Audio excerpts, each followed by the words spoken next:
সৈকত মানে নীল জল, বালুর উপর হেঁটে বেড়ানো আর খোলা আকাশের নিচে নির্ভার সময় কাটানো। কিন্তু চীনের শেনঝেন শহরের দামেওসা বিচের ছুটির দিনে চিত্রটা একেবারেই ভিন্ন।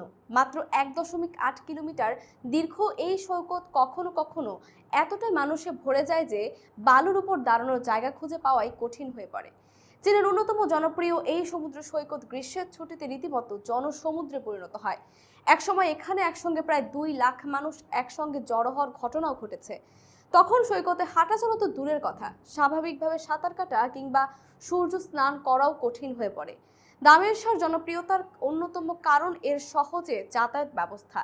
সৈকতে প্রবেশে কোনো ফি নেই, পাশাপাশি একাধিক বাস রুটের পাশাপাশি একেবারে সৈকতের কাছেই রয়েছে মেট্রো রেল স্টেশন। ফলে স্থানীয় বাসিন্দাদের পাশাপাশি বিপুল সংখ্যক পর্যটকও ছুটির দিনে এখানে ভিড় করেন। অতিরিক্ত ভিড় নিয়ে পর্যটকদের অভিযোগও কম নয়।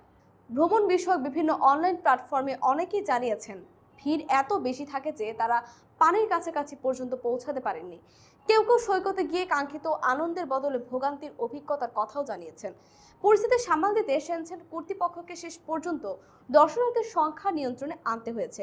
মে থেকে অক্টোবর পর্যন্ত প্রতিদিন সর্বোচ্চ 80,000 মানুষকে সৈকতে প্রবেশের অনুমতি দেওয়ার ব্যবস্থা করা হয়েছে।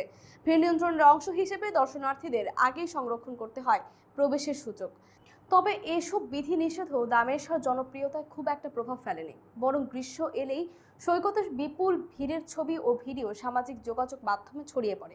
হাজারো মানুষের ঠাসা বালুকা বেলার দৃশ্য অনেকের কাছে যেমন বিস্ময়ের, তেমনই কারো কাছে তা হয়ে ওঠে চরম ভোগান্তির প্রতীক। একদিকে নীল সমুদ্র আর মনোরম পরিবেশ, অন্যদিকে মাত্র 1.8 কিলোমিটার সৈকতে বিপুল মানুষের চাপ।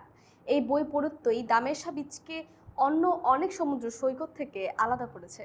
ফলে এটি এখন শুধু বেড়ানোর জায়গা নয়, বিশ্বের ব্যস্ততম সৈকতগুলোর একটি হিসেবে আলোচনারও বিষয়।